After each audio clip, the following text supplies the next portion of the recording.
Accountability and transparency. Yes guys, ethical governance तुम्ही ऐकलं असेल. आणि एथिकल गव्हर्नन्स, नैतिक जे आपण गव्हर्नन्स म्हणतो, त्या गव्हर्नन्सचे दोन स्ट्रॉंग की पिलर्स आहेत.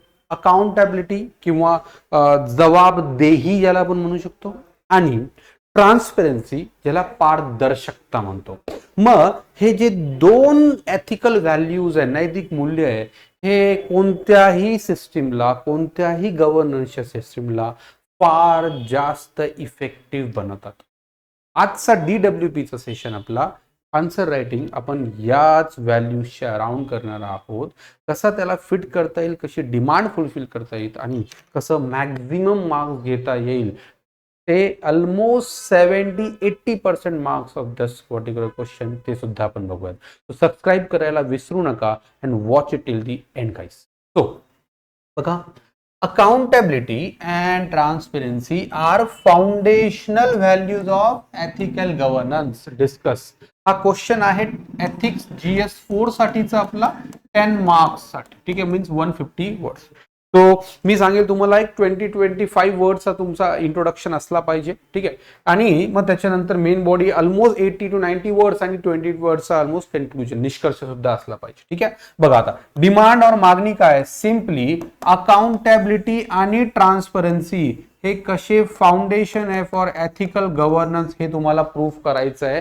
आणि प्लस फक्त एवढंच करायचंय का, डिस्कस आहे. इट मीन्स याला फर्दर कसं स्ट्रेंथन करायचं आहे, परत यातला उपाय काय करता येईल आपल्याला, है ना, स्ट्रेंथ करण्यासाठी, ते सुद्धा आपल्याला तिथे सांगायचं. बघा, क्वेश्चन मध्ये विचारलं नसेल तरी ती डिमांड आपल्याला रीड करता यायला पाहिजे. मग इंट्रोडक्शन और प्रस्तावना काय म्हणतो, इंट्रोडक्शन और प्रस्तावना सिम्पली इथे काय करणार आपण, एक 20 वर्ड साठी मी तुम्हाला सांगतो, तुम्ही इट्स बेटर की तुम्ही अकाउंटेबिलिटी अँड ट्रान्सपेरेन्सी और जबाबदेही अँड पारदर्शकता याला एक्सप्लेन करा. ठीक आहे, जिथे तुम्ही काय करणार, accountability is simply the government, civil servants और public servants ability or the responsibility to answer all his job done. ठीक आहे, all his duties performed, that is simply accountability. आणि transparency to keep everything in a clear sunlight, that is what a transparency. तुम्ही याला technically किंवा एक चांगली definition use करून तिथे सांगू शकता. So transparency is openness where all decisions are taken place based on the rules, laws and they are open to public also. ठीक आहे, that is what the transparency simply it means by. okay, मग आता इथे जर का तुम्ही एखादा example add केला तर खूप बेटर होईल, खूप बेटर होईल. RTI मेन्शन करा किंवा अकाउंटेबल गव्हर्नन्स साठी मग तुम्ही नवीन काही इनिशिएटिव्ह जसं ब्रिटनमध्ये घेतलं गेलं, ठीक आहे, तसं तुम्ही करू शकता. किंवा अगेन काही तुमच्याकडे केस स्टडीज आहेत तर तुम्ही ऍब्सोल्युटली इथे करू शकता. ठीक आहे, इथे ट्रान्सपरन्सी आणि अकाउंटेबिलिटीचा मी तुम्हाला सांगेल एक छोटासा सिग्निफिकन्स तिथे ऍड करून द्या. म्हणजे काय होईल की इव्हॅल्युएटरला तुमची ही क्लॅरिटी कळेल की कसा हा बेसिकली वर्क करतोय, है ना. सो जसं की मग जर ट्रान्सपरन्सी नसेल आणि सिक्रेसी आणि अकाउंटेबिलिटी असेल तर मग इथे काय होईल प्रॉब्लेम बघा.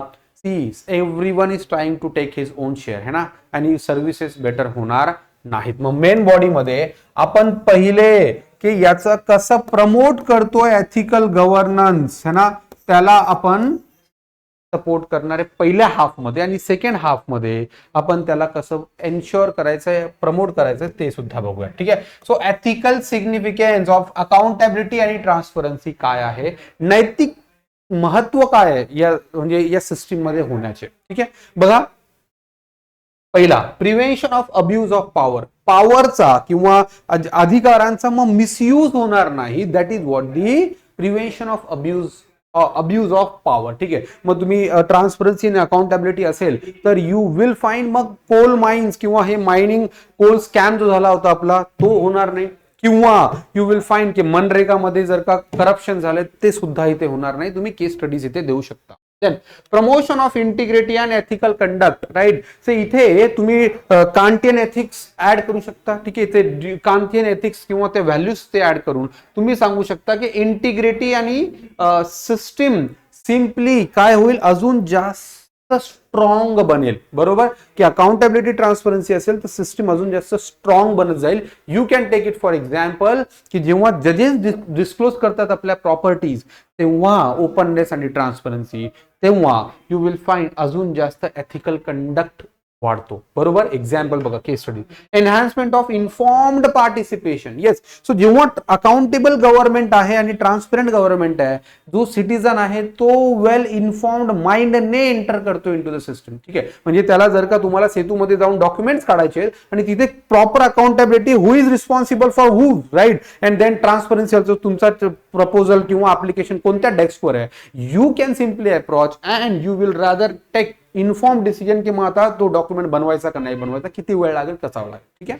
Then strengthening institutional legitimacy. हे लेजिटिमेसी मीन्स त्याला एक नैतिक महत्व, आधार प्राप्त होतो है ना, एक आधार प्राप्त होतो त्या पर्टिक्युलर ऑर्गनायझेशनला. तो जर कलेक्टरेट ऑफिस आपला आहे ना, सो जर हा अकाउंटेबल आणि ट्रान्सपरंट असेल, that gives its a legitimate foundation then है ना, authority. Then build public trust. The most important currency in democracy, ethical governance is public trust. जोपर्यंत तुमच्यावर पब्लिकचा ट्रस्ट नसेल, that is really waste what you are doing है ना. So मग तो फार इम्पॉर्टंट आहे दिसते. मग आता सेकंड हाफ काय असेल बॉडीचा बघा आपल्या. मी बघा किती एक्झाम्पल्स पण पुट इन केले तिथे आणि सायमल्टेनियसली तुम्हाला समजावून पण सांगितलं. मेजर टू स्ट्रेंथन, कसे तुम्ही ट्रान्सपरन्सी अकाउंटेबिलिटी कसं स्ट्रॉंग करू शकता, मग त्याचे उपाय काय किंवा त्याच्यावर काय आपण इनिशिएटिव्ह घेऊ शकतो. मग strengthen legal and institutional oversight. मग तुम्ही त्याच्यावर जे निरीक्षण किंवा त्याच्यावर जे आपण ओव्हरसाईट करतोय की त्याच्यावर कंट्रोल ठेवणं तुम्हाला जरुरी आहे. मग तुम्ही इथे प्रिव्हेन्शन ऑफ करप्शन ऍक्ट असेल किंवा भ्रष्टाचार निर्मूलन कायदा असेल किंवा मग तुम्ही बाकी जे ऍक्ट ज्याच्या थ्रू ट्रान्सपरन्सी प्रमोट होती तुम्हाला प्रमोट करणं जरुरी आहे, आरटीआय इनफॅक्ट है ना. Then normalisation of integrity culture, की आपल्या ऑर्गनायझेशन मध्ये इंटिग्रिटी हा कल्चर हा म्हणजे डे टू डे अफेअरचा पार्ट झाला पाहिजे. तिथे integrity everyone and it should start from you only. ठीक आहे. तुमच्या ऑर्गनायझेशन मध्ये इंटिग्रिटीचा हा कल्चर तुमच्यापासून स्टार्ट होईल, तो मग बाकी लोक रिफ्लेक्ट करू शकतील. मग असा कल्चर तुम्हाला एस्टॅब्लिश करणं इक्वली इम्पॉर्टंट आहे. डिजिटायझेशन आणि गव्हर्नन्स, मग सीसीटीव्ही असतील किंवा डिजिटायझेशन आहे, वेबसाईट्स आहे, अकाउंट्स, याच्या थ्रू काय होईल, अजून जास्त स्ट्रेंथन होईल. आणि टाइम बाउंड ग्रीव्हन्स रेड्रेसल, एवढं करून काही ना काही ग्रीव्हान्सेस असतील सिटीजन्सच्या. ठीक आहे. सो मग अशा केसमध्ये टाइम बाउंड ग्रीव्हान्स रेड्रेसल सिस्टम दिली आणि ती पण अकाउंटेबल मॅनरने आणि ट्रान्सपरंट मॅनरने, यू विल फाइंड के तुमची ही जी वर्किंग मेथडॉलॉजी आहे व्हेरी व्हेरी अप्रिशिएटेड. आणि मग हा एथिकल गव्हर्नन्स, नैतिक सरकार है ना किंवा नैतिक गव्हर्नन्स काय करतोय, बनवतोय. सो मग एवढा जर का आपण पॉइंट्स इथे लिहिलेत 15 वर्ड्सचे ऑलमोस्ट. मग आता आपल्याला टाइम आहे आता कन्क्लुजन करण्याचा. ठीक आहे. मग याचा निष्कर्ष काय असणार, the accountability and transparency are very key pillars of ethical governance. We need to promote them by all efforts so that they would rather keep their foundation. Yes, that is simply तुम्ही हे करू शकता. किंवा मग याला अजून काय initiative घेतले जात आहेत त्याच्या अकॉर्डिंग तुम्ही याला अटॅच करू.